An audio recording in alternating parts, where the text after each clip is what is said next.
Hello everyone. मेरा नाम है सीए पराग गुप्ता और आज मेरे साथ हैं डॉक्टर आचार्य कृति शर्मा जी। हमारे साथ डॉक्टर आचार्य कृति शर्मा जी एक बहुत ही फेमस एस्ट्रोलॉजर हैं, बहुत ही फेमस रेकी कंसल्टेंट हैं, बहुत ही फेमस टैरेट कार्ड रीडर हैं, पास्ट लाइफ रीडर हैं एंड मोर इम्पॉर्टेंटली एक लाइफ कोच हैं।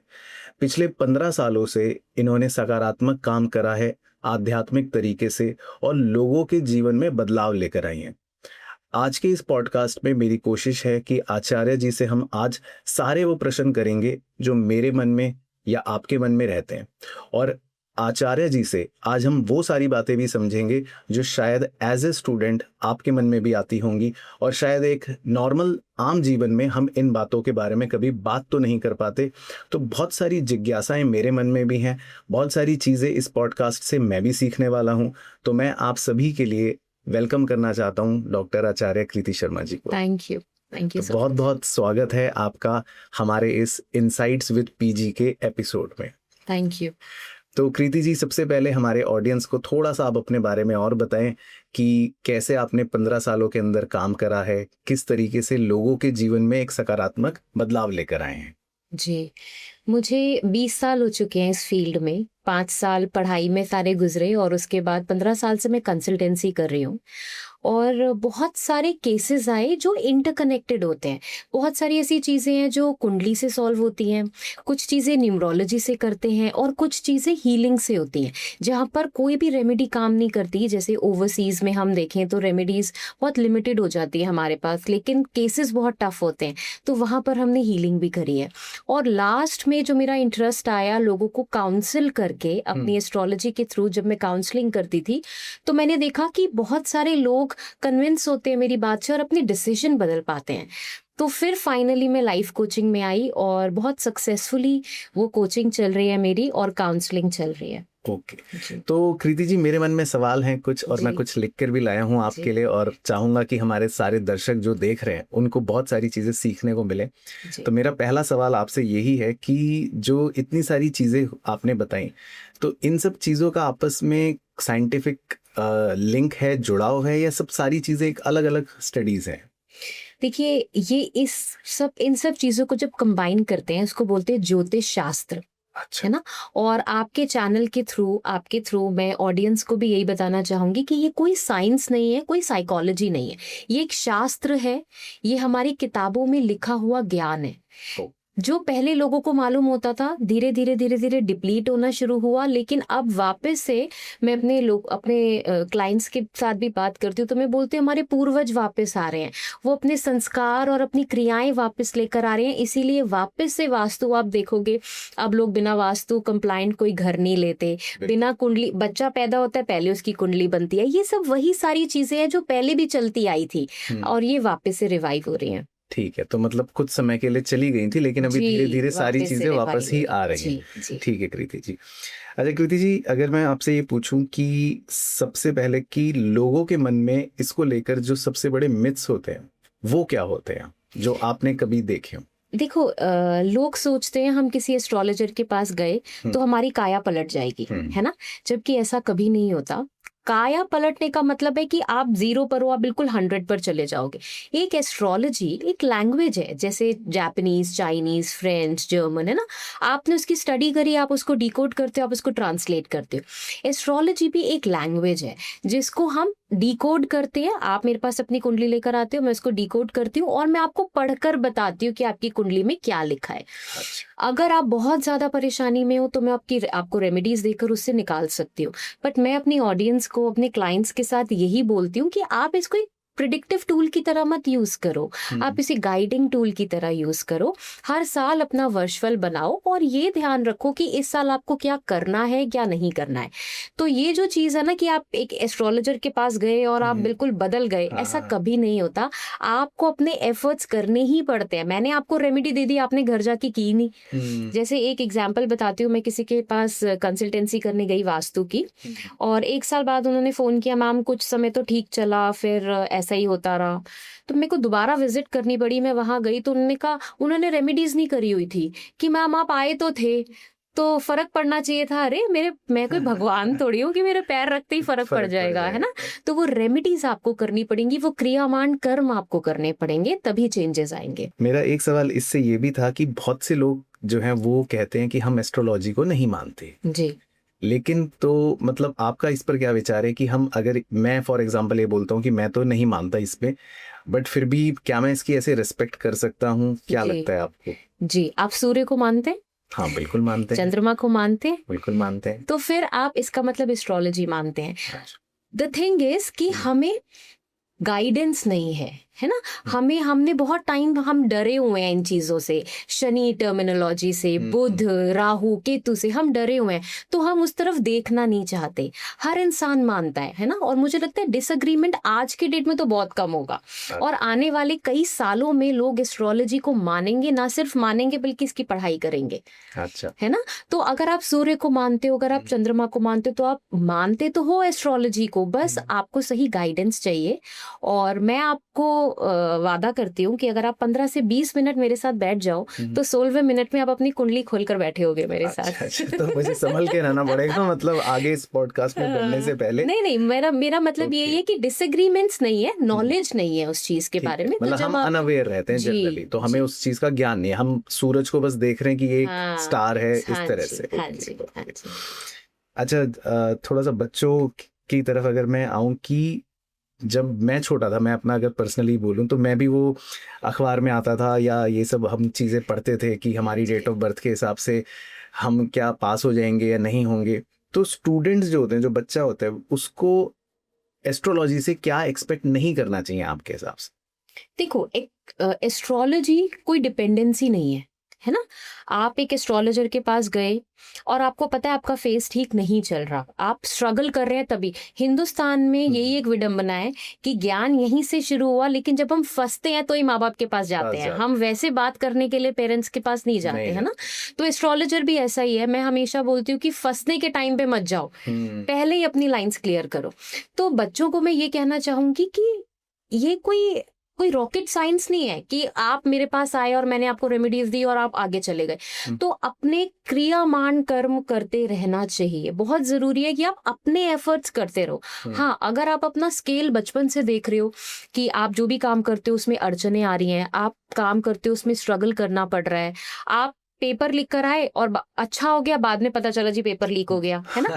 तो अगर इस तरीके की चीजें आ रही हैं, तब आप एक एस्ट्रोलॉजर को कंसल्ट करके, डिफरेंट टेक्निक्स हैं, अपने नाम चेंज करवाना या रेमेडीज करनी या क्या दशाएं चल रही है, उस बारे में नॉलेज ले सकते हो। लेकिन आप डिपेंडेंट रहो एस्ट्रोलॉजी पर, ये अच्छी बात नहीं है। अच्छा, तो बच्चों के लिए ये इंपॉर्टेंट चीज़ है। मेरा इसी से एक कनेक्टिंग सवाल था, क्योंकि आपने बहुत अभी बोला भी कि हार्ड वर्क करना है, अपने एफर्ट डालने हैं। तो जैसे दो चीज़ें जो हमने सुनी है कि आपका हार्ड वर्क होता है सक्सेस में और डेस्टिनी होती है, तो इसमें कितना परसेंटेज आपको लगता है कि इतना तो हार्ड वर्क का है और इतना ये हमारी डेस्टिनी है, किस्मत है, क्या रोल है? देखो, हार्ड वर्क क्या होता है? हार्ड वर्क तो मजदूर भी कर रहा है, रिक्शा चलाने वाला भी हार्ड वर्क कर रहा है, और उससे ज्यादा हार्ड वर्क कौन करता होगा, है ना। लेकिन अगर उसने वही हार्ड वर्क अपनी पढ़ाई पर लगा लिया होता, तो आज वो पे करता, है ना। तो आपके कर्म आपकी डेस्टिनी डिसाइड करते हैं, है ना। हाँ, तो आपका हार्ड वर्क डिसाइड करता है कि आपकी डेस्टिनी क्या होगी, लेकिन हार्ड वर्क भी किस जगह पर आपको करना है ना। अगर आप रेगिस्तान में कुआं खोदते रहोगे, पानी नहीं निकलने वाला। उसकी बजाय अगर आप रिसर्च करते हो, है ना, आप मैप में देखते हो, आप टेक्नोलॉजी से पूछते हो कि मैं कहाँ पर कुआं खोदूं कि मुझे पानी मिलेगा, तो वो डेफिनेटली आपको सही डायरेक्शन देगा। एस्ट्रोलॉजी भी यही काम करती है। आप इंजीनियरिंग में अपना माथा लगाए जा रहे हो, आप एफर्ट करे जा रहे हो, पर आपका मन सीए करने में है और आपकी डेस्टिनी वहां पर है, तो ऐसी जगह पर हार्ड वर्क करने से कुछ नहीं मिलेगा जो आपकी किस्मत में ही नहीं लिखी हुई है ना। तो एक एस्ट्रोलॉजर के पास जाना इसलिए जरूरी है कि आप अपने करियर ऑप्शन सेलेक्ट करो पहले, उसके बाद आप मेहनत करो, तो लोगों की नजरों में आप लकी हो जाओगे और आपकी नजरों में आप स्मार्ट वर्किंग कर रहे हो। तो मतलब दोनों का कॉम्बिनेशन होना बहुत जरूरी है, और वही हमारी डेस्टिनी बनाता है। अच्छा, जैसे मैंने सुना है कई बार, अगर कोई, या आप अपने एक्सपीरियंस से अगर हमें बताएं कि कई बार अगर कोई एस्ट्रोलॉजर कुछ नेगेटिव बताता है या हम कुछ नेगेटिव सुनते हैं, तो एकदम से वो हमारे कॉन्फिडेंस को इफेक्ट करता है। तो वो कितना मतलब आपको लगता है कि सही है, नहीं है, उसका क्या पैरामीटर आप रखते हैं? देखो, सबसे बड़ी बात तो ये है कि हर इंसान यूनिक है, वो अपनी टैलेंट के साथ आया है ना। तो एज एन एस्ट्रोलॉजर अगर मेरे पास भी बच्चे आते हैं या कोई प्रोफेशनल्स आते हैं और मुझे पता लग जाता है कि ये इस फील्ड के हैं ही नहीं जिसके लिए ये आए हैं, तो मैं उनको उनकी फील्ड की नॉलेज बता देती हूँ, बजाय ये बोलने की कि आप यहाँ गलत जगह पर आ गए, है ना। तो उनको वहां के लिए कन्विंस करती हूँ कि आप शायद इस चीज के लिए नहीं बने, लेकिन अगर आप दूसरी चीज ट्राई करोगे तो आप एक्सेल करोगे। तो ये कहने का तरीका है, और जिससे कोई कॉन्फिडेंस लूज होने वाली बात भी नहीं है। लोगों को पता लगता है कि हम किस चीज के लिए बने, क्योंकि बचपन से हम अपने पेरेंट्स के हिसाब से चल रहे होते हैं ना, पापा ने ये किया, मम्मी ने ये किया, हम भी ये करेंगे। तो करियर ऑप्शन, जैसे मैंने पिछली बार भी बोला, वो जानना बहुत ज्यादा जरूरी है और उसके हिसाब से काम करना जरूरी है। तो अपनी यूनिकनेस, अपने टैलेंट पर काम करना जरूरी है। तो मतलब अगर कोई हमें कुछ नेगेटिव कभी बोल भी रहा है तो हमें उससे अपना कॉन्फिडेंस नहीं हाँ, लूज लूज करना नहीं चाहिए, हमें समझना चाहिए हमें एक नई डायरेक्शन मिल रही है। जी जी। ठीक है, ठीक है। अच्छा, जैसे बहुत सारी चीज़ें हम एस्ट्रोलॉजी में कई बार सुनते हैं, या एस्ट्रोलॉजी है जो भी हम बिलीव्स कह सकते हैं वो सुनते हैं, तो वो बिलीव्स जो होते हैं वो मतलब कितना रोल प्ले करते हैं हमारे सक्सेस के अंदर, या जो बहुत सारी चीज़ें हमें सिखाई जाती हैं बचपन से कि आप ऐसा करो वैसा करो, तो उन सब चीज़ों का क्या रोल रहता है? देखो, सक्सेसफुल होने का ना मतलब, जैसे मैं बोलती हूँ कि सक्सेस कोई डेस्टिनेशन नहीं है, ऑन गोइंग प्रोसेस है ना। आज मैंने ये अचीव कर लिया तो मैं रुक तो नहीं जाती ना, फिर मेरा अगले गोल्स होते हैं। और आप गोल्स को तभी अचीव कर पाते हो जब आप डिसिप्लिन्ड होते हो, रादर मोटिवेशन के, है ना। तो आपका डिसिप्लिन लाइफ में बहुत जरूरी है। जैसे कि हम बचपन में सुना करते थे, रात को जल्दी सो, सुबह जल्दी उठो, सूर्य को अर्घ दो, है ना, और मंदिर जाओ, शिव जी पे जल चढ़ाओ। तो यही सब रेमेडीज हम आज के डेट में भी देते हैं और बच्चे करते हैं। सबसे बड़ी चीज है कि वो करते हैं।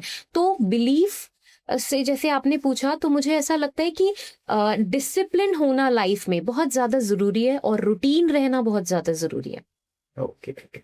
अच्छा, बच्चों का ही एक सवाल, जैसे जो मेरे मन में भी था कि एग्जाम से पहले हम सबसे ज्यादा डरे हुए होते हैं, तो उस समय हम सोचते हैं कोई टोटका या कोई ऐसी चीज, तो वो कुछ मतलब वाकई में काम आती हैं, या बच्चों को करना चाहिए या नहीं करना चाहिए? देखो, आपने बहुत अच्छा सवाल पूछा। मैं भी बचपन में ऐसी हनुमान चालीसा, डर लग रहा है तो कर रहे हैं ना। देखो, ये ना हमारी साइकोलॉजी के साथ खेलते हैं, है ना। हमारे पेरेंट्स हमें बोलते हैं, बेटा जब डर लगे हनुमान चालीसा करो, कुछ समझ में ना आए गायत्री मंत्र करो। तो जब वो हमें उस एनर्जी के साथ कनेक्ट करते हैं तो हमारा माइंड सेट वैसा हो जाता है। और जब हम अपने दिमाग को कन्विंस कर लेते हैं कि अगर हमने हनुमान चालीसा कर ली, अब तो कोई भूत नहीं आने वाला, है ना। भूत एक्चुअली भी नहीं आने वाला, लेकिन हमने अपने दिमाग को, जो डरा हुआ था, जो परेशान था, उसे हमने कन्विंस कर लिया कि भाई अब कुछ नहीं होने वाला। तो जो आप टोटकों की बात कर रहे हो, डेफिनेटली काम करते हैं और आपकी माइंडसेट के साथ काम करते हैं। अगर आप बहुत स्ट्रांग हेडेड हो, आप कहते हो मैं तो बिल्कुल नहीं मानता, और आपके पास उसको मानने का कोई लॉजिक नहीं है, तब शायद वो आपके लिए काम ना करे। लेकिन अगर आप अपने माइंड को कन्विंस करा लो कि मैं आपको बोलती हूँ आप हल्दी केसर का तिलक लगा के जाओ, आप कन्विंस्ड हो ही नहीं सकता कि आप अपने पेपर में नर्वस हो। या तो आपकी साइकोलॉजी, पेरेंट्स कहते थे कि ये दही लड्डू खा के जाओ, तो हर एग्जाम से पहले हम वही खा के जाते थे और अच्छा भी होता था, और अच्छा भी और अभी भी होता है। तो ये साइकोलॉजी है जो हमारे साथ प्ले करती है। ठीक है। अच्छा, एक मेरा सवाल ये भी था कि लाइफ, जैसा हम सबको पता है, बड़ी अनसर्टेन है, तो हम एस्ट्रोलॉजर्स के पास जाते हैं जब आपने कहा कि हम किसी दुविधा में होते हैं, तो अनसर्टेनिटी के टाइम पर मतलब क्या करना चाहिए, या फिर एस्ट्रोलॉजर्स या कोई भी जो हमें आगे का भविष्य बता देता है, तो वो बिल्कुल मतलब सही ही होता है, या एज ए नॉर्मल पर्सन अगर हम अनसर्टेन है फ्यूचर को लेकर, तो क्या करना चाहिए? देखो, मैंने वही बताया कि जब हम अनसर्टेन होते हैं तभी हम किसी काउंसलर के पास जाते हैं, है ना। अब आप देखो, इन्वेस्टमेंट करने के बाद तो कंसल्ट नहीं करते ना, आप पहले कंसल्ट करते हो फिर इन्वेस्टमेंट करते हो। तो मेरा भी वही कहना है कि जब आप अनसर्टेन होते हो किसी चीज के लिए, तो अपने फ्रेंड से या अपने फैमिली मेंबर से बात करने की बजाय उसका जो कंसल्टेंट है, जैसे अगर आप एस्ट्रोलॉजी की बात करते हो तो एक एस्ट्रोलॉजर के पास आप जाओ, वो आपको बेहतर गाइड कर पाएंगे कि आपको क्या करना है। और रेमेडीज वाकई काम करती हैं। जैसे हम बोलते हैं कि 60% प्रारब्ध है तो 40% क्रियामान है। एक एस्ट्रोलॉजर आपका 60% तो नहीं बदल सकता, लेकिन इस लाइफ में अगर आप 40% पर भी काम कर पाओ तो आप एक अच्छी जगह जाकर पहुंचते हो। ओके। एक बड़ा मुझे फनी इंसिडेंट अपने बारे में ही याद आया, फिर उसी से मेरा अगला क्वेश्चन भी बन रहा है। जब मैं कॉलेज में था तो मैंने थोड़ा बहुत कहीं से पढ़ के ये वो करके मेरे को लगा कि मुझे अपना नाम चेंज करना चाहिए। तो मैंने अपना कुछ टाइम के लिए नाम चेंज कर लिया। मुझे लगा कि नाम चेंज करूंगा तो शायद मेरा बहुत अच्छा हो जाएगा।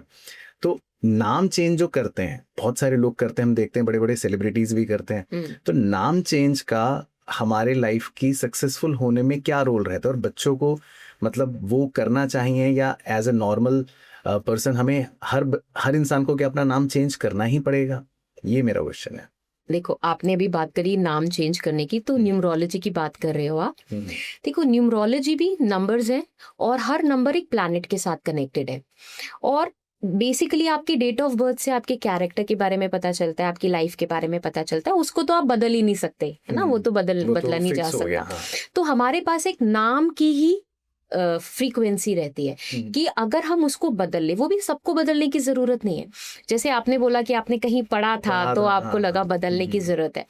नेम न्यूमरोलॉजी बहुत हद तक काम करती है, और हमें तब अपना नाम बदलने की जरूरत है। न्यूमरोलॉजी में ना लॉबिंग होती है नंबर्स की, है ना। अगर वो लॉबी आपके फेवर में नहीं है तो आपकी लाइफ हमेशा स्ट्रगल से भरी हुई रहेगी, आप कभी उस मुकाम पर पहुंच ही नहीं पाओगे। लेकिन सिर्फ मार्क्स के लिए या किसी डिग्री के लिए नाम बदलना, ये बिल्कुल भी सही नहीं है। अगर बचपन से आपकी लाइफ में, जैसे मैंने बताया, स्ट्रगल्स चल रहे हैं ना, पेरेंट्स में अंडरस्टैंडिंग नहीं है, या आपका स्कूल लाइफ बहुत अच्छी नहीं चली, या आपके रिलेशनशिप्स बहुत अच्छे नहीं चलते हैं, उस केस में नाम के लिए जाना जरूरी हो जाता है ना। उसको हम उसकी लॉबी से कनेक्ट करते हैं। अदरवाइज मार्क्स के लिए तो आपका हार्ड वर्क है, आपका स्मार्ट वर्क है, आपका डिसिप्लिन है, उसी से आप कर सकते हो। तो मतलब नाम चेंज अगर करना है तो उसके बहुत पीछे ज्यादा स्ट्रगल्स में अगर आप हो तभी नेम न्यूमरोलॉजी के लिए जाते हैं, है ना। या आपने पर्टिकुलर एक फील्ड लेनी है, उस फील्ड के साथ आपका जो नंबर है वो फिक्स नहीं हो रहा, तो फिर उस फील्ड के साथ, जैसे अगर आपने ग्लैमर में जाना है तो आपको 6 ऐड करते हैं, है ना। अगर आपने टेक्नोलॉजी में जाना है तो 4 ऐड करते हैं। तो इस तरीके से फिर हम नंबर्स बनाते हैं। अच्छा, तो हर पर्सन की प्रोफाइल के हिसाब से और उसके कुंडली के हिसाब से फिर वो उसका नाम चेंज होता है। वो भी अगर वो स्ट्रगल कर रहा है तो अच्छा, हमेशा जरूर, हर किसी को जरूरत नहीं है नाम चेंज करने। और कुछ का नाम अगर बाय डिफॉल्ट ही सही है, अच्छा होता है तो बहुत अच्छी बात है। ओके, बहुत अच्छा लगा मुझे ये बात। तो अच्छा कृति जी, जैसे आपकी तो इतनी सारी फील्ड्स आपने बताई, तो अब वास्तु जो है उसके बारे में भी मेरी दिलचस्पी हो रही है कि वास्तु जो है ये साइंस कैसे काम करती है, जो और आजकल घर खरीदने से पहले जैसा आपने कहा कि हर कोई वो देखता है, तो उसके पीछे का क्या पूरा का पूरा लॉजिक चलता है, किस तरह के, उसके बारे में क्या आप बताइए। देखो, वास्तु ना, सबसे पहले तो इस शब्द को समझते हैं ना। वास मतलब आप जहाँ रह रहे हैं, जहाँ आप काम कर रहे हैं, और तू मतलब यू। तो वास्तु मतलब आप और आपकी सराउंडिंग्स, है ना। और इसमें 2 प्रिंसिपल काम करते हैं। पहली चीज, हमें 5 एलिमेंट्स बैलेंस करने होते हैं जिससे हमारा शरीर बना है, ठीक है। हम बोलते हैं जो ब्रह्मांड में चल रहा है वही हमारे अंदर चल रहा है, और जो हमारे अंदर चल रहा है वही हमारे आसपास की एनर्जी होगी, तो हम एक्सेल करेंगे।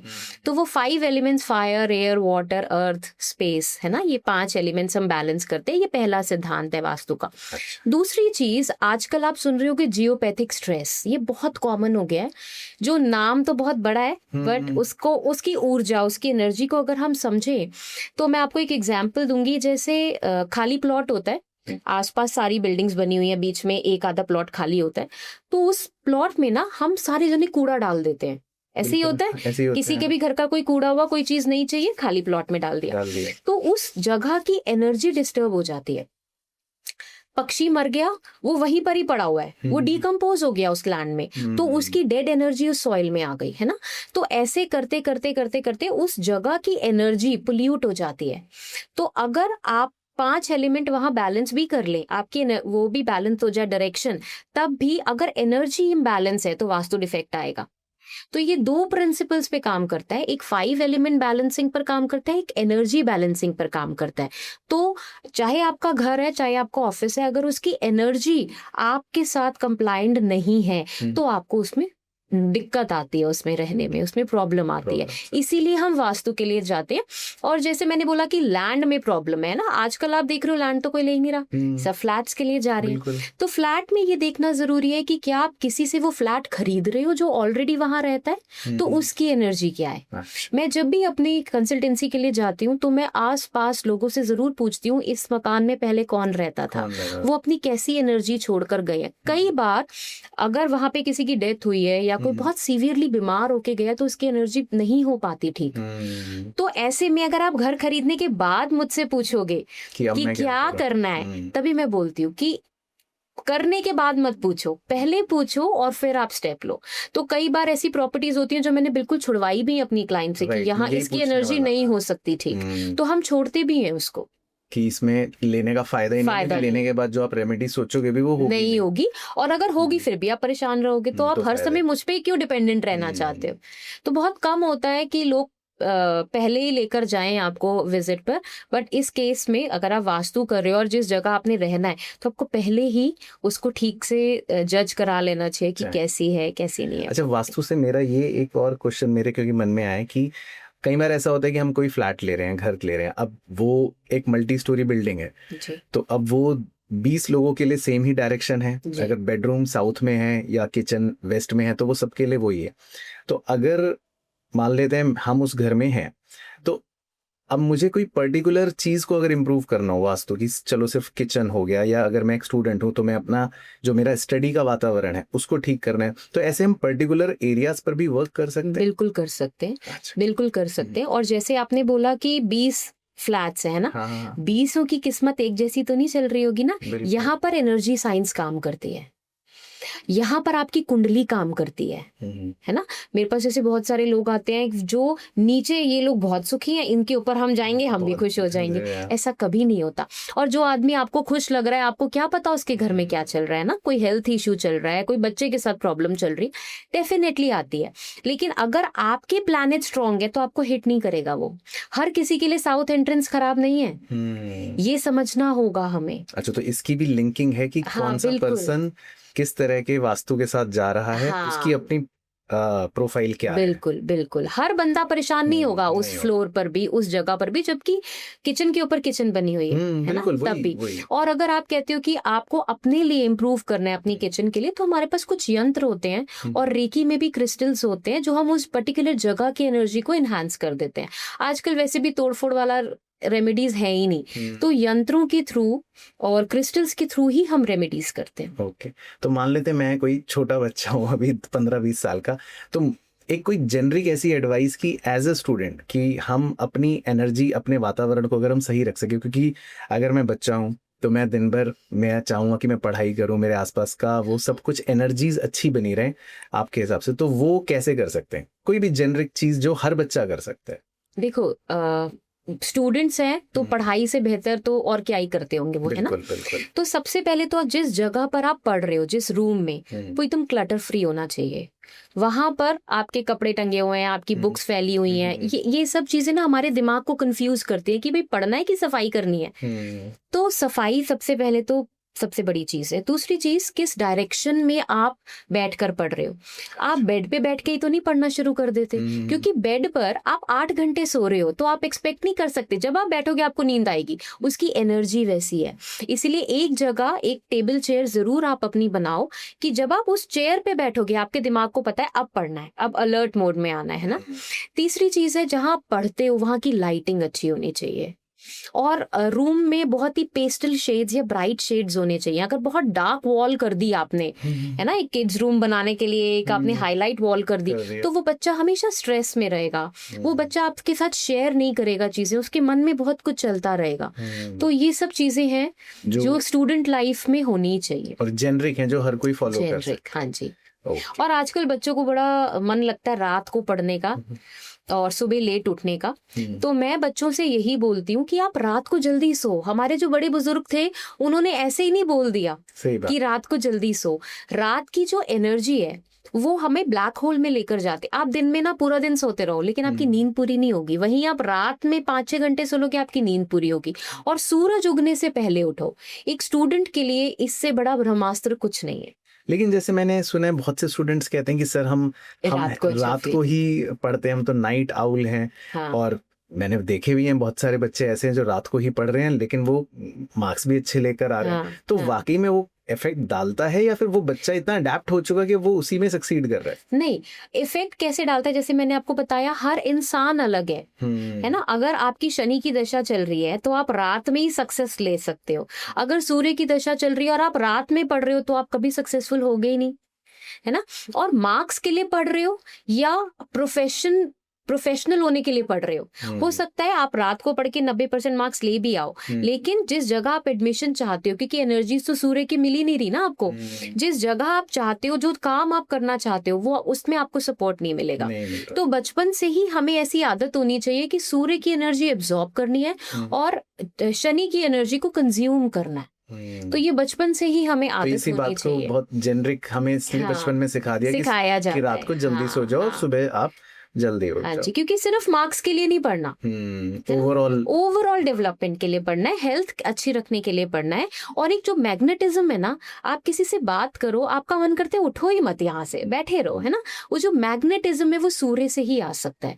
तो सूर्य उगने से पहले ही अगर आप उठते हो और पढ़ाई करते हो तो आपकी ओवरऑल पर्सनालिटी डेवलपमेंट होती है। अच्छा कृति जी, अब बहुत ही एक जरूरी चीज पूछना चाहूंगा, क्योंकि आज के जमाने में आपको पता है कि अगर हम चाहे बच्चों की बात करें, बड़ों की बात करें, एक स्ट्रेस जो रहता है, बच्चों की बात करें, डिस्ट्रैक्शन आजकल बहुत रहता है, कई बार सोसाइटल प्रेशर रहता है बच्चे के ऊपर।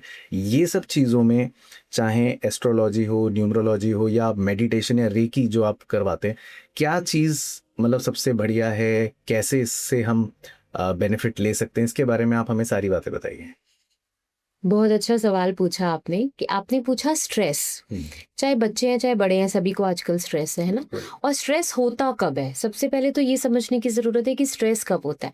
स्ट्रेस जब होता है ना तो हमें एंजाइटी बढ़ती है, हमारी जो ब्रीदिंग है वो बहुत फ्लक्चुएट करती है। आपने देखा होगा जब किसी को पैनिक अटैक होता है, जब एंजाइटी अटैक होता है, तो हम कहते हैं बटरफ्लाईज हो रही है, समझ नहीं आ रहा, घबराहट हो रही है ना, तो हमारी ब्रीदिंग एबनॉर्मल हो जाती है। तो यानी कि हमारे साधु संतों ने बताया कि अगर हमारी ब्रीदिंग नॉर्मल रहे, आपने देखा होगा कि रामदेव जी तो काम ही ब्रीदिंग पर करते हैं, है ना। तो उन्होंने कहा कि अगर हम अपनी ब्रीदिंग नॉर्मल रखें हर हाल में, तो हमें स्ट्रेस आएगा ही नहीं। हम बहुत ज्यादा चिल्लाएंगे ही नहीं, हमें टेंशन होगी ही नहीं, अगर हमारी ब्रीदिंग नॉर्मल हो। और ब्रीदिंग नॉर्मल करने का एक ही तरीका है, ध्यान। अच्छा। और स्टूडेंट लाइफ में बहुत जरूरी है कि आप प्रैक्टिस करो मेडिटेशन। चाहे आप ओम चैंटिंग करो, चाहे आप किसी म्यूजिक के साथ करो, जब भी आप मेडिटेशन करते हो और आप डीप में जाते हो तो आपको एक गुरु की जरूरत पड़ती है ना। तो किसी ऐसे मेडिटेशन सेंटर में जाकर किसी गाइड की हेल्प के साथ, जैसे मैं भी मेडिटेशंस करवाती हूँ, तो अपना स्ट्रेस रिलीज करना बहुत जरूरी है। अगर आप स्ट्रेस में रहकर पढ़ाई करेंगे तो चाहे आप 90% ले आए, लेकिन जो एग्जाम्स होते हैं ना, बाद के जो एग्जाम्स होते हैं, कॉम्पिटिटिव एग्जाम्स जो होते हैं, उसके अंदर आप एक्सेल ही नहीं कर सकते, क्योंकि आपको सिर्फ वो बुकिश नॉलेज पता है, आपको सिर्फ वो 5-10 क्वेश्चन में ही आपकी जिंदगी सीमित रहती है। इसीलिए मैं बच्चों को और उनके पेरेंट्स को भी यही बोलना चाहूंगी कि हम ट्यूशन में इतना पैसा लगाते हैं ना, अच्छे कोचेस के लिए पैसा लगाते हैं, तो बच्चों को एक एनवायरनमेंट जरूर दें घर में, या ऐसे टीचर्स के पास जरूर लेकर जाए जो उनको ध्यान प्रैक्टिस कराए, मेडिटेशन कराए। और हम लोग हीलिंग के थ्रू भी, डिस्टेंस हीलिंग से भी हम बच्चों को स्ट्रेस रिलीज कराते हैं। मेरे पास बहुत सारे ऐसे सेशंस चलते हैं जिनको मेडिटेशन के बाद ADHD पे भी काफी फर्क है। जो बच्चे जिनको डॉक्टर्स कह देते हैं स्पीच थेरेपी के लिए जाओ, वो थेरेपीज अलग अलग हैं, लेकिन उनको ध्यान से बहुत फर्क पड़ता है। म्यूजिक उनके ब्रेन सेल्स को एक्सपैंड करते हैं। तो मेरे इसमें जैसे ये भी क्वेश्चन था, क्योंकि जब मैं छोटा था मैं भी सुनता था कि हमें बोलते थे कि आप कंसंट्रेशन पावर भी बढ़ेगी, मेडिटेशन करो। तो इसमें मेरा क्वेश्चन है कि जब हम मेडिटेशन के लिए बैठते हैं तो उस समय दिमाग में तो तब भी वो 100 थॉट्स चल रहे होते हैं, तो वो क्या हमें मतलब सोचने को रोकना पड़ेगा या जो चल रहा है वो चलने दे? देखो, जब हम आंख बंद करते हैं ना, चाहे हम ध्यान में बैठने के लिए करें, चाहे हम सोने के लिए करें, चाहे हम सिर्फ रिलैक्स होने के लिए करें, हमारे दिमाग में वही बातें आती हैं जो हमने उसको इंड्यूस किया होता है ना, हमने सोचा होता है वो। तो जब भी हम ध्यान में बैठते हैं, लोग डर जाते हैं कि हमारी पुरानी चीजें सामने आ रही है, पता नहीं हमें क्या क्या दिख रहा है ना। उसको आने दो, क्योंकि वो आपके अंदर है। जब तक वो क्लेंजिंग नहीं होगी तब तक आप अंदर से शांत कैसे होगे? अब एक पानी की बॉटल है, एक ग्लास है, वो भरा हुआ है और मैं आंखें बंद करी, मुझे दिख रहा है भरा हुआ है, मैं ऊपर से पानी डालती जाऊं वो तो सारा गिर जाएगा ना नीचे। तो उसका ग्लास का खाली होना बहुत जरूरी है। तो इसीलिए जब हम ध्यान में बैठते हैं तो ये बहुत ज्यादा जरूरी है कि सिर्फ वो जो आप स्टेट कह रहे हो ना कि बस मौन में बैठ गए और सब हो गया, वो प्रैक्टिस से आता है। लेकिन इनिशियली जब आप बैठोगे तो आपके दिमाग में यही सारे विचार आते हैं और इन्हें आने देना चाहिए। तो जो भी थॉट आ रहा है वो आता रहे, बस आता हमें रहे। बैठना आप है। रोना चाहते हो, आप रो लो, आप हंसना चाहते हो, हंस लो। उस चीज को अपने दिमाग से निकालना बहुत जरूरी है, क्योंकि अगर वो अंदर रह गया तो आप ध्यान कर ही नहीं पाओगे। ये बहुत अच्छा आपने पॉइंट बोला। और तो मतलब अगर कोई भी स्टूडेंट ही सुन रहे हैं अभी, आई होप बच्चों आपने भी अगर ये बात सुनी होगी, तो आपके मन में जो भी थॉट आ रहा है, कुछ भी आ रहा है, वो अपना आने इमोशन दो। आ रहा है उसको आने दो। बिल्कुल बिल्कुल तो आने दो। अगर बच्चा स्टार्ट करता है तो कितने मिनट उसको ये करना चाहिए, कैसे स्टार्ट करे? क्योंकि बच्चे की तो जिंदगी दिन भर बड़ी बिजी और वो स्ट्रेस में रहता है, तो वो कैसे घर में टाइम दे इस चीज को? देखो, अगर आप ओम चैंटिंग चला लो, अगर आपको लगता है ना खाली बैठ के आपके मन में विचार आ रहे हैं, तो आप ओम चैंटिंग चला लो। वो जो साउंड है ना ओम की, वो आपके ब्रेन सेल्स में जाके एक फ्रीक्वेंसी पैदा करती है और वो हिट करती है उस फ्रीक्वेंसी को, और ब्रेन सेल्स रिलैक्स होना शुरू हो जाते हैं। तो 10 मिनट 15 मिनट आप इनिशियली बैठो। फिर जब आपको मजा आने लगे उस चैंटिंग में, फिर थोड़ी देर आराम से बैठकर देखो क्या थॉट्स आ रहे हैं आपके दिमाग में। हो सकता है 4-5 दिन जब आप ओम चैंटिंग सुनो आपके कोई विचार ही ना हो, है ना। और अगर आ भी रहे हैं तो आने दो, वो नेचुरल है, वो सबके साथ आते हैं, उससे डरने की जरूरत नहीं है, और डर के आगे तो जीत है। जी तो मतलब करना इम्पोर्टेंट है, एक बार स्टार्ट प्रोसेस में कंसिस्टेंसी इंपॉर्टेंट है। एक दिन आधे घंटे के लिए बैठ गए, एक हफ्ता छुट्टी हो गई, वो नहीं। उसका फायदा 10 मिनट कंसिस्टेंटली बैठो, आपको डेफिनेटली रिजल्ट मिलेगा। और मुझे लगता है इस चीज का फायदा बच्चों की पढ़ाई पर डेफिनेटली बिल्कुल आता है, क्योंकि माइंड फ्री रहेगा, डिस्ट्रैक्शन कम फील करेंगे तो उतना ज्यादा कंसंट्रेशन से पढ़ पाएंगे। बिल्कुल। मैं कॉर्पोरेट के साथ भी काम करती हूँ और उन लोगों का सेशन होता है आधे घंटे का, कि उनको तो और सबसे ज्यादा जरूरत है। उनको इतना स्ट्रेस होता है कि वो मेरे साथ भी 5 मिनट में आंखें खोल लेते हैं। तो वो टाइम देना जरूरी है, खुद को भी टाइम देना जरूरी है, बहुत जरूरी है। नहीं, बहुत अच्छा आपने बताया आचार्य जी। 2 क्वेश्चन हैं जो मतलब हम बचपन से सुनते आ रहे थे, 2 चीजें हैं बेसिकली कि आज का हमारा लकी नंबर ये है। तो ये जो लकी नंबर वाला कॉन्सेप्ट होता है, तो ये मतलब कितना काम करता है, और तो क्या वाकई में लकी नंबर होते हैं या किस तरह से वो काम करते हैं? थोड़ा सा इसके बारे में भी बताइए कि लकी नंबर क्या होता है, क्योंकि हम तो जब तंबोला का टिकट भी लेते हैं तो हम देखते हैं कि इसका लकी नंबर है कि नहीं है। तो ये क्या रहता है? हाँ, देखिए लकी नंबर होता है ना, जो आपका मूलांक है, क्योंकि हम न्यूमरोलॉजी की बात कर रहे हैं यहाँ पर, तो जो आपका मूलांक है और जो आपकी डेस्टिनी नंबर है, पूरा जो आपका नंबर टोटल बनता है वो, और जो आपका फर्स्ट नंबर है, उस नंबर को मिलाकर उनकी जो लॉबी है, उसके जो बेस्ट नंबर्स हैं, बेस्ट सूटेबल नंबर्स हैं, वो आपके लकी नंबर्स होते हैं। और उसका असर कब पड़ता है? आपके ईयर्स पर। जैसे अगर आपका लकी नंबर 1 है ना, तो 1 से रिलेटेड, जैसे 1, 10 है ना, तो 19, इस तरीके के जो साल आएंगे, जो कंपाउंड नंबर्स आएंगे, उसमें आपकी ग्रोथ देखने को मिलेगी। ऐसा नहीं है कि आपकी लॉटरी लग जाएगी एक नंबर से, है ना, हमेशा ही आपके लिए काम करेगा, बट उन सालों में आप एक्सेल करोगे। और जो आपके लकी नंबर्स नहीं है, जो बिल्कुल वर्स्ट नंबर्स है, उन सालों में आप डिक्लाइन होते चले जाओगे। कोई रेमेडीज के लिए आप जा ही नहीं पाओगे, एक अच्छा एस्ट्रोलॉजर आपको मिल ही नहीं पाएगा।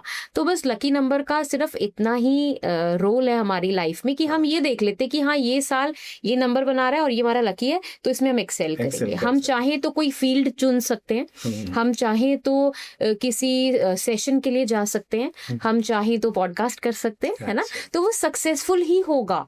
उस ईयर में हम जो भी काम करेंगे वो सक्सेस, शादी करेंगे तो अच्छी चलेगी। मतलब वो ये तो लकी नंबर बेसिकली हमारे साल को डिफाइन करता है कहीं ना। और अगर मान लेते हैं कोई ऐसा साल है जो मुझे बताइए लकी नंबर नहीं है, तो फिर क्या करना चाहिए? तो फिर हम उसको एस्ट्रोलॉजिकली सॉल्व करते हैं। और देखो, हर ईयर तो आप अपना नाम नहीं बदल सकते, है ना, तो नेम न्यूमरोलॉजी काम नहीं करती, वो एक कांस्टेंट पर्टिकुलर चीज के लिए काम करती है। फिर हम, अगर मुझे पता लगा कि ये ईयर आपके लिए काम नहीं करा, तो मैं देखूंगी आपकी दशा क्या चल रही है।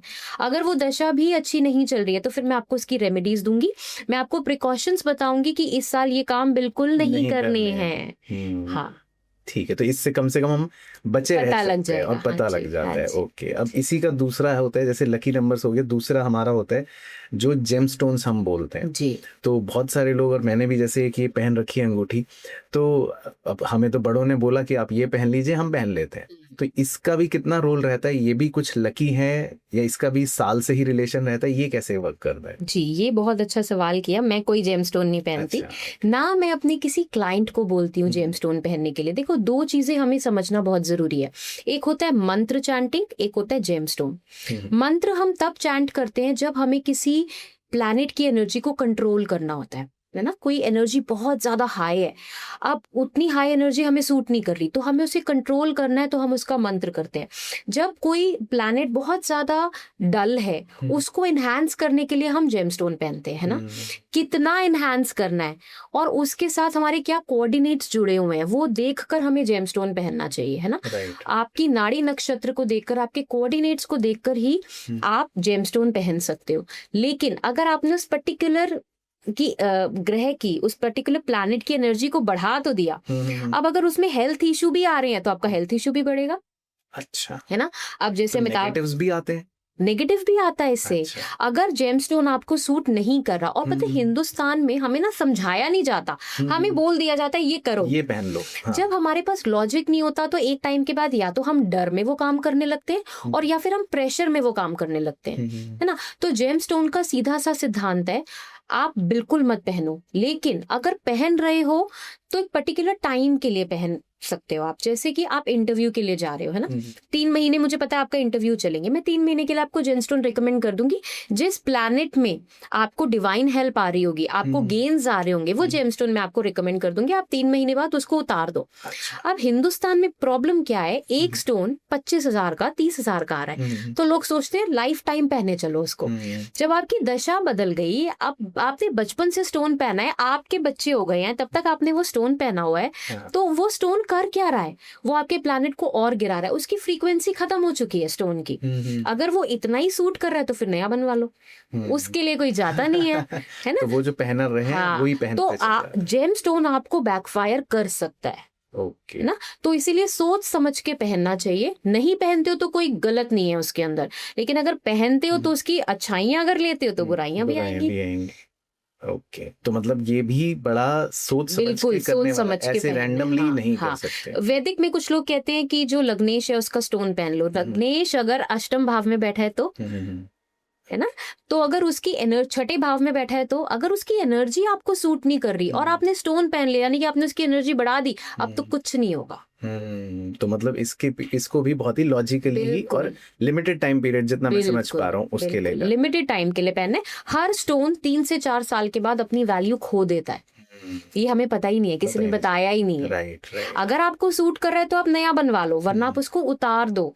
बचपन से बुढ़ापे तक पहनने का कोई स्टोन नहीं है। और फिर हम कहते हैं घर तो हमारा बहुत पुराना है, अभी क्यों प्रॉब्लम आ रही है? हम सोच ही नहीं पाते कि हमने मंदिर तो नहीं शिफ्ट कर लिया कहीं, है ना?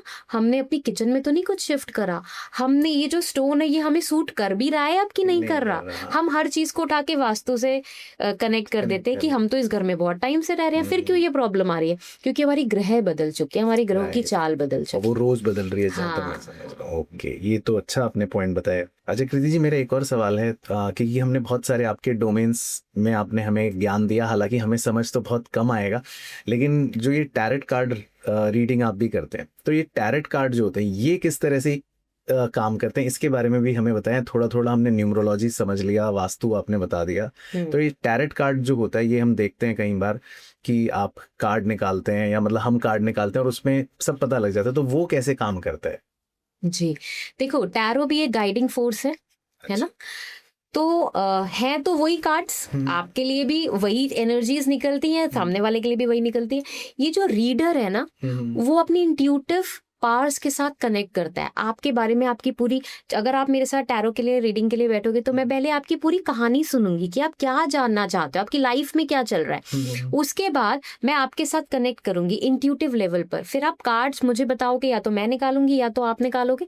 फिर उन कार्ड्स की रीडिंग करके उसमें या तो येस और नो में आंसर आता है, और या फिर पास्ट प्रेजेंट फ्यूचर में आंसर आता है ना? आप डेफिनेटली अपने फ्यूचर के लिए शायद मुझसे कनेक्ट कर रहे हो, या आप अभी किसी काम में फंसे हुए हो और आप मुझसे उसकी गाइडेंस मांग रहे हो, तो मैं हमेशा बोलती हूँ ये जो शास्त्र है ना, ये प्रेडिक्शन के लिए बना ही नहीं गया। लेकिन हमें ना ये दिल मांगे मोर वाली बात होती है, हमें आप प्रेडिक्शन भी कर दो, उसी कार्ड में रेमेडी भी बता दो, उसी कार्ड से सब कुछ कर दो, है ना। तो हम पर्टिकुलर क्वेश्चन के लिए एक अपनी इंट्यूशन से कनेक्ट करते हैं, कार्ड निकालते हैं और आपको गाइडेंस देते हैं, और वो गाइडेंस डेफिनेटली काम करती है।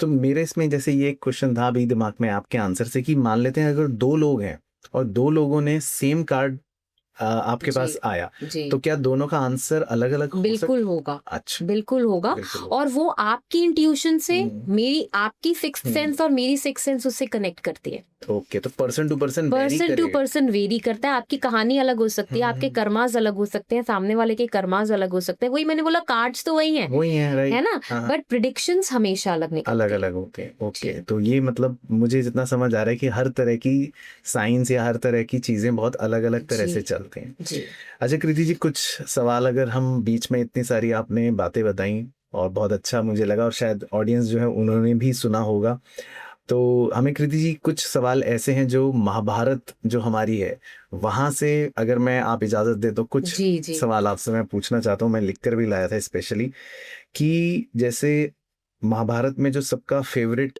पात्र है अर्जुन, कि अर्जुन ने मछली की आंख पर जो निशाना लगाया, इस तरह का जो फोकस है, तो ये मतलब बच्चों के लिए, बच्चे उससे कैसे लर्निंग ले सकते हैं, फोकस कैसे मतलब वो बढ़ा सकते हैं अपना? देखो अर्जुन ना सबके लिए बड़ा फैसिनेटिंग कैरेक्टर फैसिनेटिंग है ना, हाँ, बहुत फैसिनेटिंग है। देखो गुरु द्रोणाचार्य जब शिक्षा दे रहे थे, देखो टीचर तो 30 बच्चों को वही पढ़ा रहा है, कौन उससे क्या ले रहा है वो उसके माइंडसेट पे भी डिपेंड करता है।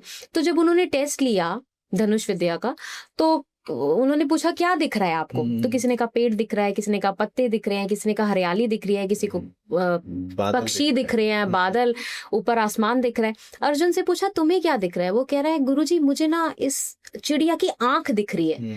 आप देख सकते हो इतनी सारी चीजों में चिड़िया की आंख कोई देख सकता है? इतनी सारी चीजों में वो इतना फोकस्ड कि उसने कहा मुझे चिड़िया की आंख दिख रही है। तो मैं हमेशा बच्चों को बोलती हूँ पढ़ना इम्पोर्टेंट नहीं है, क्योंकि आप स्टूडेंट लाइफ में हो, पेरेंट्स का प्रेशर है, फ्रेंड्स का प्रेशर है, आपका प्रेशर है, टीचर्स का प्रेशर है, पढ़ तो आप रहे हो। इम्पॉर्टेंट है डिस्ट्रैक्शन से बचना। जितना आप एआई पे डिपेंड करते चले जाओगे उतना आपकी यूआई कम होती चली जाएगी। आर्टिफिशियल इंटेलिजेंस को बढ़ाओगे तो यूनिवर्सल इंटेलिजेंस पीछे हट जाएगी। तो आर्टिफिशियल इंटेलिजेंस को साइड रखो। जितना राहु बढ़ाओगे जुपिटर कमजोर होते चले जाएंगे। अगर हम एस्ट्रोलॉजी में भी बात करें तो टेक्नोलॉजी राहु है। अच्छा, आप एक सवाल करोगे ना, राहु आपके सामने 5 जवाब दे देगा, फिर आप उन 5 के जवाब ढूंढने शुरू कर दोगे। तो जितना, ये तो आपके ऊपर है, आप जितना मर्जी टेक्नोलॉजी में चले जाओ, जितनी मर्जी रील स्क्रॉल कर लो, आपकी जुपिटर कमजोर होते चले जाएंगे। तो ये तो आपने बहुत ही मतलब बड़ी बात बताई हमें भी, हम भी इस चीज से अनजान थे जी। ओके। तो मैं बच्चों को यही कहूंगी कि अर्जुन ने तो चिड़िया की आंख पर फोकस किया, उसको बाकी कुछ नहीं दिख रहा था। तो जब आप पढ़ो, हर समय पढ़ना जरूरी नहीं है, सिर्फ डिस्ट्रैक्शन से अपने आप को बचाना जरूरी है। जब आप पढ़ो, आप जो भी काम करो इतनी अच्छे से करो कि कोई सवाल पूछे तो आपके पास सिर्फ उस बात का जवाब हो और एक्यूरेट जवाब हो, इधर उधर की बातें नहीं करनी। बिल्कुल बिल्कुल। तो अर्जुन का तो आपने बहुत ही अच्छा समझाया और मुझे भी बड़ा अच्छा ये समझ में आया आपका पॉइंट। तो जैसे अर्जुन किरदार था फैसिनेटिंग, वैसे ही क्योंकि हम शिष्यों की बात कर रहे होते हैं तो एकलव्य जी, तो एकलव्य भी एक मतलब किरदार थे, तो उनसे क्या सीख सकते हैं, या फिर मतलब उनके बारे में भी कुछ बताइए आप, जैसे आपने अर्जुन के बारे में बताया। देखिए एकलव्य जो था ना, आदिवासी था। अच्छा, वो गुरु द्रोणाचार्य के पास गया कि मुझे विद्या सीखनी है आपसे, है ना। जैसे हम टैलेंट की बात करते हैं कि हमारा मन कुछ होता है और हम कर कुछ रहे होते हैं, तो एकलव्य क्लियर था कि मुझे धनुष विद्या सीखनी है और द्रोणाचार्य से सीखनी है। द्रोणाचार्य ने उसकी हिस्ट्री पूछी तो उन्होंने कहा जी मैं तो राजाओं के बच्चों, जो क्षत्रिय होते हैं, उन्हीं को सिर्फ विद्या देता हूँ धनुष की, तो मैं तुम्हें नहीं सिखा सकता। एकलव्य क्लियर था कि मुझे इसी से सीखनी है, मुझे यही सीखनी है, मुझे यही करना है। तो उसने क्या किया, जब गुरु द्रोणाचार्य शिक्षा देते थे तो वो छुप कर उनकी स्ट्रैटेजी सुनता था, उनके बताई हुई बातें सुनता था, और उसके बाद एक फोटो लगाकर गुरु द्रोणाचार्य की उनके सामने प्रैक्टिस करता था। आप डेडिकेशन देखो, आप डिसिप्लिन देखो, जो बच्चे वहां पर जा रहे हैं वो हो सकता है 5 मिनट 10 मिनट लेट हो जाए, हो सकता है एक दिन की छुट्टी कर ले, वो बिना नागा, क्योंकि वो बहुत क्लियर था, बहुत शार्प था कि मुझे यहीं से सीखनी है, मुझे यहीं से मिलेगा। लास्ट में हुआ क्या, गुरु द्रोणाचार्य ने अर्जुन के लिए एकलव्य का अंगूठा कटवा लिया। हाँ, तो उसने भी खुशी खुशी दे दिया दे कि दिया, मैंने हाँ। आपको गुरु माना है, गुरु आपने माना। मुझे शिष्य माना है कि नहीं माना, नहीं बट माना। मैंने ऑनलाइन क्लासेस करके आपसे हाँ, सीखा है ना, मैंने आपसे सीखा। मैंने आपसे सीखा है। आजकल के बच्चों के लिए भी मैं बोल रही हूँ कि अपने गुरु की रिस्पेक्ट करो, चाहे आप ऑनलाइन सीख रहे हो, चाहे आप स्कूल जा रहे हो, चाहे आप ट्यूशंस जा रहे हो।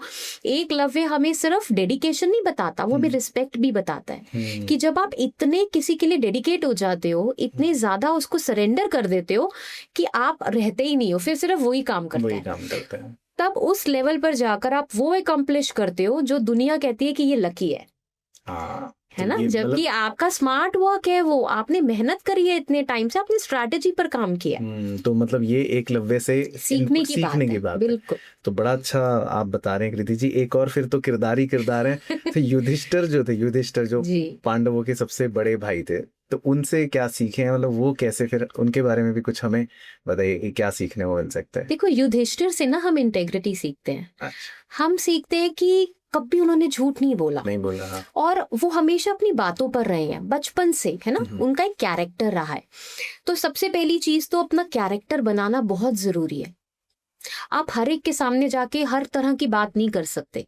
लोगों को पता चलना चाहिए कि अगर बात कृति से हो रही है तो ये ऐसा कर ही नहीं सकती, मुझे पता है, मैं गारंटी लेती हूँ, है ना। अगर मैं पराग से बात कर रहा हूँ तो ये वो कह ही नहीं सकता, लोग आपके लिए स्टैंड ले तो कि कितनी बड़ी बात है। तो स्टूडेंट लाइफ में अपना कैरेक्टर बनाना बहुत जरूरी है, जो धीरे धीरे कई वर्षों में मुझे लगता है बनेगा। हाँ, बहुत टाइम में बनता है। बहुत आसान है, किसी के साथ कुछ भी ऐसी गलत बात कर दो और अपना कैरेक्टर गिरा लो, है ना।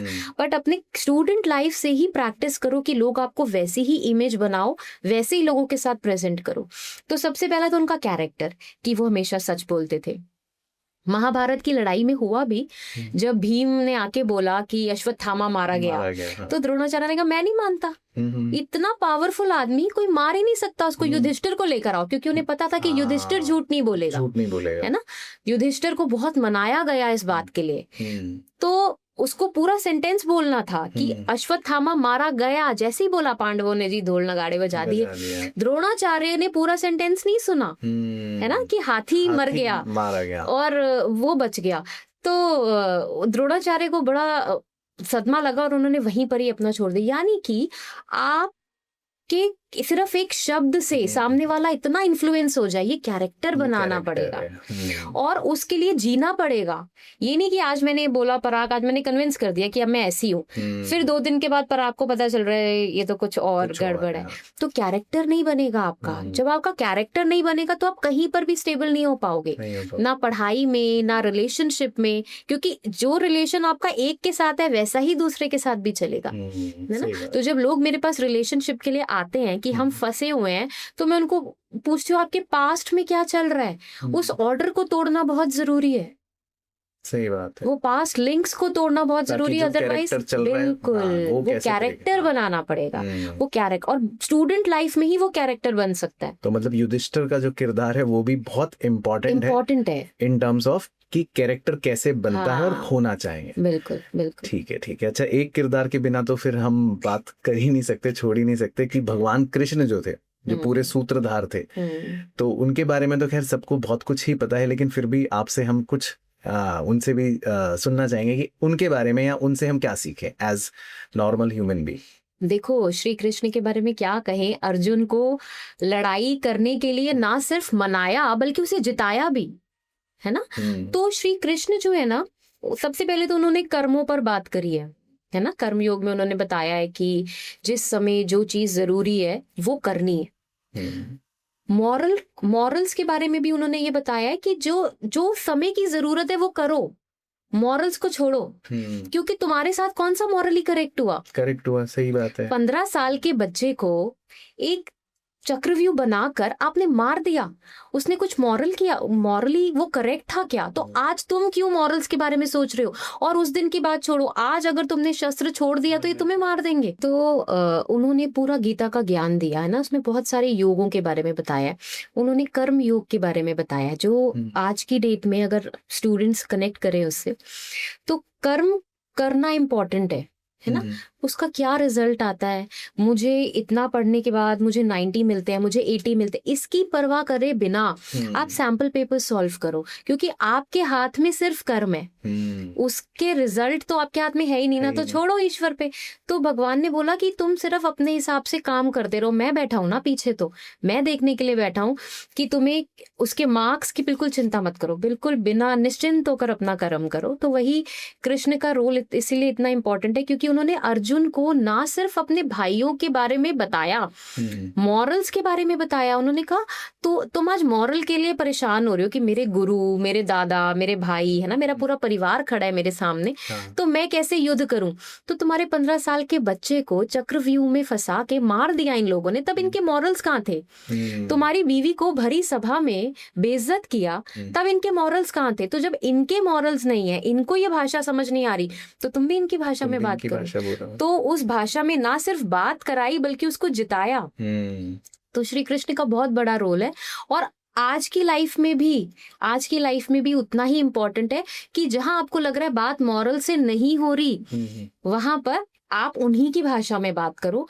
कलयुग सिर्फ भाषा को देखकर, भाषा कहते हैं ना, खरबूजे को देख के खरबूजा रंग बदलता है। अगर आपने रंग नहीं बदला और आप अपने मॉरल्स पे चलते रहे तो आप कहीं नहीं पहुंचोगे। यही भगवान श्री कृष्ण ने कहा कि जहां शस्त्र उठाना है वहां शस्त्र भी उठाओ, जहां प्यार से बात करनी है वो लेकर गए थे ना, वो प्रस्ताव लेकर, शांति प्रस्ताव लेकर गए थे ना, तो क्या बना उससे? नहीं समझ आई उनको वो भाषा। फाइनली जो भाषा उन्हें समझ में आई उसी में उनको समझाया गया। हाँ, ये तो है। तो भगवान कृष्ण का तो मुझे भी लगता है कि ये जो उन्होंने एक छोटी सी चीज हम सबके लिए ही बताई कि भाई कर्म करो, फल की चिंता मत करो, तो बच्चों को तो मुझे लगता है सबसे ज्यादा यही चीज एक सीखने वाली बनती ही बनती है। अच्छा, एक आखिरी और किरदार है, वो चाहता हूँ आप उनके बारे में भी थोड़ा सा हमको बताएं कि दानवीर कर्ण। तो वैसे तो नाम के आगे ही दानवीर है तो हमें पता है कि क्या है लेकिन उसके बारे में आप थोड़ा सा और बताएं कि दानवीर कर्ण का क्या सिग्निफिकेंस था। देखो, कर्ण को दानवीर इसलिए कहा गया क्योंकि उसके पास जो भी जाता था वो कभी खाली हाथ नहीं आता था, है ना। आपने जो मांगा कर्ण ने वो दिया। मेरा एक बहुत स्ट्रॉन्ग बिलीव है, मेरे हस्बैंड भी बोलते हैं कि अगर आप गिवर हो, है ना, तो आपको अपनी लिमिट सेट करनी पड़ेगी, क्योंकि मांगने वाले की कोई नहीं है ना। तो वो लिमिट सेट करनी पड़ेगी। अगर आपने नहीं करी तो कर्ण का अंत क्या हुआ? कितना शक्तिशाली था वो, ऐसे ये अंत था उसका। लेकिन अगर हम बात करें उसके कैरेक्टर की, तो उसने एंड तक निभाया। उसको सूत पुत्र कहकर बदनामी करी, किसी को उसके बारे में पता नहीं था माँ के अलावा, है ना। माँ भी कुछ नहीं बोली वहां पर अपने बच्चे के लिए। अब उसका बच्चा परेशान होता रहा, उसके नाम रखे गए, वो माँ भी वहां चुप खड़ी थी। लेकिन जब लड़ाई शुरू हुई तो माँ कैसे चली गई कि मेरे बच्चों को कुछ नहीं होना चाहिए। वहां पर भी उसने कर्ण के बारे में नहीं सोचा, एडमिट तो कर लिया कि तू मेरा बेटा है, लेकिन उसको दर्जा नहीं दिया। फिर भी उसने लास्ट में यही कहा, तेरे बच्चे जीवित रहेंगे, है ना, तेरे 5 बच्चे जीवित रहेंगे। तो उसने एंड तक वो अपने मॉरल्स पे ला कि यार मुझे तो देना है, मैं देने के लिए आया हूँ। फिर उसने क्या किया, अपनी जान दे दी फाइनली। इसी बात से श्री कृष्ण अर्जुन को बचा रहे थे कि तुमने एग्जाम्पल सेट करना है आने वाली पीढ़ियों के लिए, तो तुम्हें लड़ना पड़ेगा आज, क्योंकि ये सिचुएशंस सिर्फ आज के लिए नहीं है, सिर्फ बड़ों के लिए नहीं है, बच्चों के लिए भी है ये सिचुएशन, है ना। किस समय पर क्या काम करना है वो इम्पोर्टेंट है, वो इम्पोर्टेंट। डिस्ट्रैक्शन से बचना है। अगर एग्जाम आया है तो आपको अगर 10 घंटे भी बैठ के पढ़ना है तो पढ़ना है, वो काम इम्पोर्टेंट है ना। तो वही, अगर आप गिवर हो तो आपको आपकी लिमिट्स पता होनी चाहिए, क्योंकि मांगने वाले की कुछ नहीं है। ये आपने अच्छी बात बताई कि दानवीर कर्ण पूरी तरह से नहीं बन जाना। हाँ, बिल्कुल नहीं बनना। और आप अपने नोट्स शेयर कर रहे हो, आप अपनी पढ़ाई का टाइम अपने फ्रेंड्स को दे रहे हो, नहीं देना भाई। उनकी अपनी लाइफ है, वो पता, वो अगर अच्छा करेंगे तो उनके साथ है। आपको अपने समय का दान नहीं करना, आपको अपने नोट्स का दान उन्हीं लोगों के साथ आदान प्रदान करना है जो आपको भी कुछ दे। सब कुछ आपसे लेते ही चले जा रहे हैं, ऐसे लोगों के साथ वो यूज कर रहे हैं आज की भाषा में। हाँ, तो ऐसे लोगों के साथ लिमिटेड रखो, है ना, उनको अपने नेक्स्ट मोमेंट का पता मत लगने दो। यही बड़े लोग कहते थे कि जब पढ़ाई करो या खाना खाओ तो छुपके करो। चुपके करो। हाँ, तो मुझे जहाँ तक मुझे समझ आ रहा है कि हमें भगवान कृष्ण की जो लर्निंग्स थी जी, उनको फॉलो बिल्कुल। करना है कि अच्छे के साथ अच्छा, और अपना हमें बिल्कुल जैसे खरबूजे को देखकर आपने कहा कि हाँ, फिर रंग खरबूजा बदलता है, वैसे ही हमें बदलना है हमें, बदलना पड़ेगा। बिल्कुल। ठीक है, बहुत अच्छा लग रही नहीं है। तो हमारे पास कितना भी टैलेंट हो, हमारी कितनी भी पावर हो, अंत कर्ण जैसा ही होगा। पर हमें अंत अर्जुन जैसा चाहिए, तो हमें कृष्ण की लर्निंग्स पर जाना लर्निंग्स होगा। पे जाना होगा। नहीं, बहुत अच्छी बात बताई कृति जी ने, और मुझे लगता है कि जितने भी व्यूअर्स सुन रहे होंगे उन्होंने कुछ ना कुछ आज इस कॉन्वर्जेशन से इनपुट्स लिए होंगे। जी। तो हम इसको एंड करने से पहले बस कृति जी आखिरी 1-2 प्रश्न और हैं, और बाकी जो व्यूअर्स हैं आप भी बताइएगा, आपके मन में भी कुछ सवाल होंगे या जो भी होंगे आप नीचे कमेंट करके बताइएगा।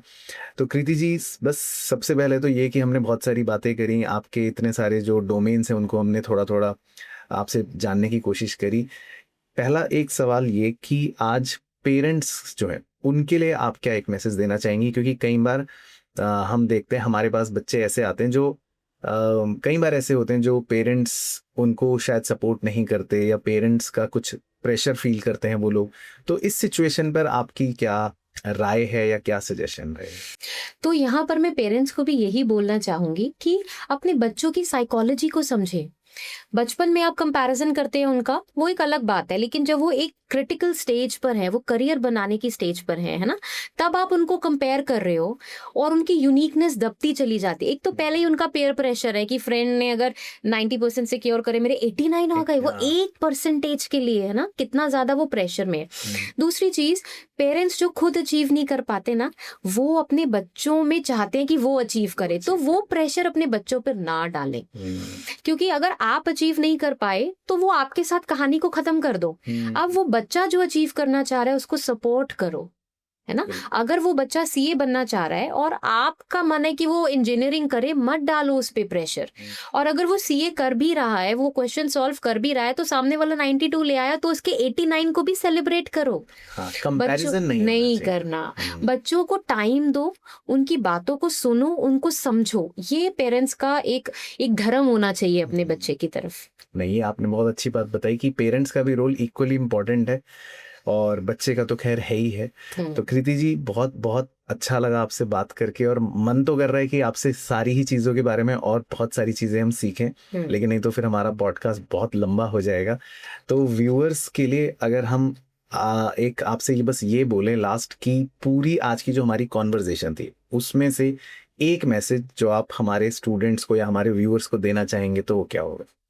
देखिए, मैं स्टूडेंट्स के लिए सबसे पहले ये कहना चाहूंगी कि आपको अपने ऊपर फोकस करना है सिर्फ, है ना। आपको ये नहीं देखना कि मेरे फ्रेंड्स क्या कर रहे हैं या मेरे पेरेंट्स ने मुझे क्या कहा है। डिस्ट्रैक्शन से बचना है। पढ़ाई तो आप सभी कर रहे हैं, तो मैं आपको ये सजेशन नहीं दूंगी कि आप पढ़ो, है ना, और कितनी देर आपको पढ़ना है वो आप अपने सब्जेक्ट के हिसाब से, अपने कॉन्फिडेंस के हिसाब से पढ़ाई करोगे। लेकिन सिर्फ बच्चों के लिए ये मैसेज देना चाहूंगी कि एआई को रिड्यूस करो और यूआई को बढ़ाओ। आर्टिफिशियल इंटेलिजेंस, रील्स, छोटी छोटी क्लिप्स को देखकर फैसिनेट ना हो, उसके साथ डिस्ट्रैक्शन में ना जाओ। उससे बेहतर है आप थोड़ी देर के लिए मेडिटेशन करो, अपने अंदर अपने भाव को जानो और अपने लेवल पर काम करो। पेरेंट्स को यही कहना चाहूंगी कि अपने बच्चों पर प्रेशर ना डालें, उनको समझें कि वो किस प्रेशर से ऑलरेडी गुजर रहे हैं, और अगर उनका साथ दे सकते हैं, उनको किसी काउंसलर से मिला सकते हैं, तो जरूर मिलाएं। चलिए, thank you so much Kriti ji. I hope viewers आपको अच्छा लगा होगा, और जितनी भी बातें हमने आज करी वो सारी बातें आपको कहीं ना कहीं फ़ायदा देंगी, कुछ ना कुछ आपको सीखने को मिलेगा। और हमारे इस इनसाइट्स विद पीजी के एपिसोड को पूरा देखने के लिए बहुत बहुत धन्यवाद। अच्छा लगे तो प्लीज़ लाइक भी कीजिएगा, कमेंट भी ज़रूर कीजिएगा, और हमारे साथ जुड़े रहिएगा। बाकी आपसे अगले एपिसोड में मुलाकात करेंगे, तब तक अपना ध्यान रखना है, मस्त रहना है एंड स्वस्थ रहना है। Thank you.